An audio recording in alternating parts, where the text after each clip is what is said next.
நிர்வாக சபையினருக்கும் இங்கே கூடியிருக்கின்ற இளம் நயனி மக்கள் உறவுகளுக்கும் அடியேனின் சிறந்தான வந்தனங்கள். 2017 ஆண்டு முன்னெடுக்கப்பட்ட இந்த வைத்தியசாலை திட்டமானது இன்று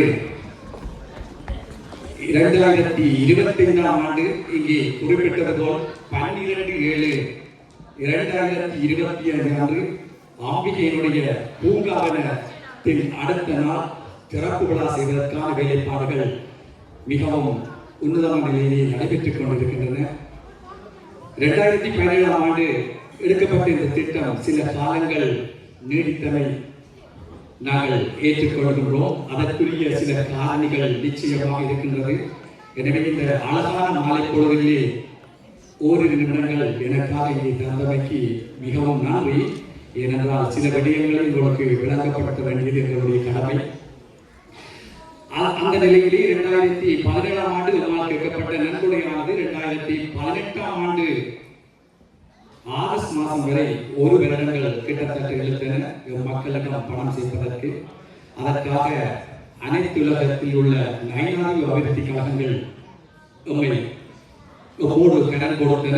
அந்த வகையிலே பிரித்தானிய மனிதர்களை முன்னேற்ற கழகமும் அதில் ஒன்று. அவ்வாறு எடுக்கப்பட்ட அந்த திட்டமானது 2018 ஆண்டு நாங்கள் காசுகள் சேர்ந்தவுடன் ஜீவன் செஞ்சிலுவை சங்கத்தின் ஊடாக அபிவிருத்தி நிதியை செய்யலாம் என்று ஏவனில் முயற்சி செய்த போது எங்களுக்கான அபிவிருத்தி நிதி மறக்கப்பட்டது. ஏனென்றால் 2009 ஆண்டு இலங்கை பிரச்சனை தீர்த்த நாடாக கருதப்பட்டது. எனவே அதன் விட மிகவும் வறுமை கோட்டில் உள்ள நாடுகள் அங்கே எனக்கு இருக்கின்றன. எனவே அவர்களுக்கு தான் உலகம் என்று கூறப்பட்டது. இருந்தாலும் நம்மால் எடுக்கப்பட்ட அந்த பெரிய பாரிய திட்டம் உடனடியாக செய்து முடிக்க இயலாது. எப்படியாவது அதனை செய்து முடிக்க வேண்டும் என்ற ஒரு முழு முயற்சியோடு ஜீவன் செஞ்சிலுவை சங்கம் நம்மோடு தோளோடு தோன்றது. நிச்சயமாக நாம் இதனை செய்து முடிப்போம்.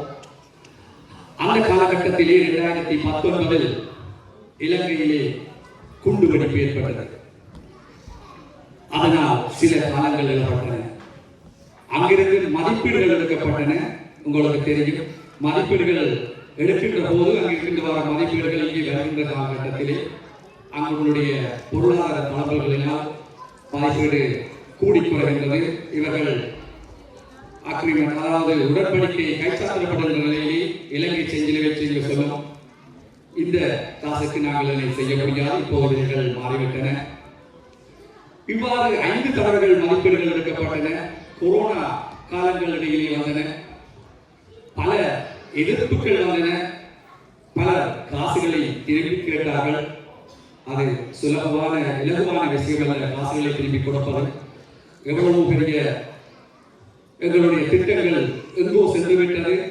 ஆனால் இலங்கையினுடைய விலை தளம்பலம், அவர்களுடைய அந்த மதிப்பீடும் மாறி மாறி வந்து கொண்டிருக்கின்ற காலம் மிகவும் கஷ்டமாக இருந்தது.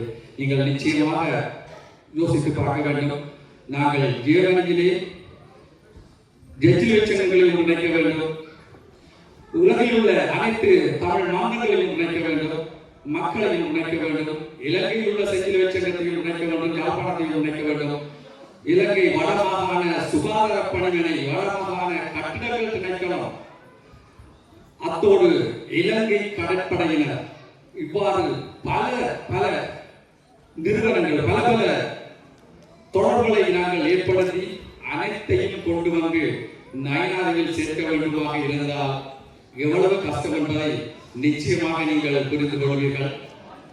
ஒவ்வொருவரிடமிருந்து வருகின்ற கடிதங்களும் ஒவ்வொருவருக்கு எடுத்துச் சொல்கின்ற விஷயங்களும் எங்களுக்கு 6 தொடக்கம் 8 கிழமையாகும்.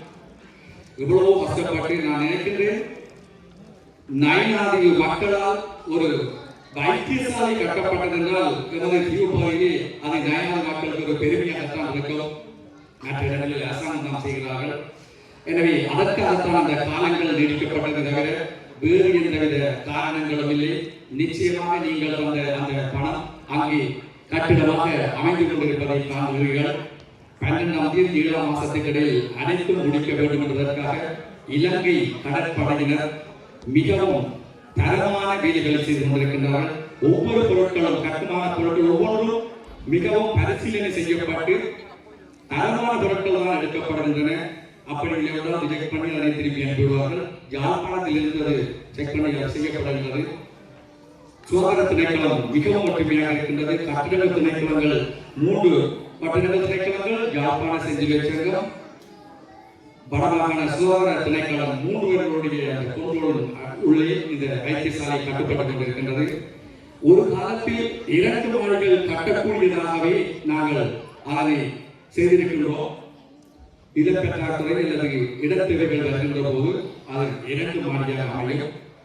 எனவே அங்கே மிகவும் சிரமப்பட்டு அந்த கட்டிடம் கட்டப்பட்டிருக்கின்றதற்கு நிச்சயமாக உலகத்தில் இருக்கின்ற அனைத்து உறவுகளுமே காரணம். என்றால் நீங்கள் அனைவருமே ஒத்துழைத்திருக்கின்றீர்கள்.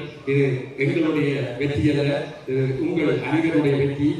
ஆம்பிகையானவர்கள் வந்து பூங்கா தீர்த்தத்துக்கு அடிக்கல் என்று தந்தால் அவளுடைய அந்த பூங்காவனத்தின் அழத்தினால் அதனை திறந்து வைக்கவும் ஆசை கிடைத்திருக்கின்றது.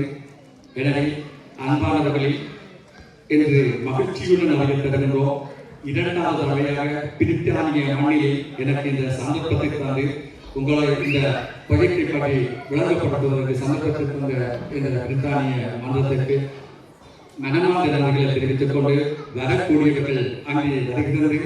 நாம் அனைவரும் ஒன்று ஒற்றுமையாக அந்த நயனாதி வைத்தியசாலையை திறந்து அவர்களிடம் கையளிப்போம். அதேபோல் எங்களுடைய இந்த பணி ஜெர்மனியை நயனாதி வைத்தியசாலையை நோக்கியதாக இருக்கின்றது. நீங்கள் நிச்சயமாக அறிந்திருப்பீர்கள். நாங்கள் உங்களிடம் நிச்சயமாக காசு கேட்க மாட்டோம். கிட்டடியில் 1 கோடி ரூபாய் பெறுமதியான மிஷினை கூட வாங்கி கொடுத்தோம். எங்களுடைய பணி மருத்துவத்தை நோக்கியதாக அமையும். நீங்கள் ஒத்துழைத்தால் மட்டுமே எங்களுக்கு அது போதுமானதாக இருக்கும். எனவே இந்த வைத்தியசாலை திட்டத்திற்காக உதவி செய்த உங்கள் அனைவருக்கும் மீண்டும் மீண்டும் எனது சார்பிலும் எனது மனைவியார் சார்பிலும் உங்கள் அனைவருக்கும் இதயபூர்வமான நன்றிகளை தெரிவித்து விடைபெற்றுக் கொள்வது நன்றி.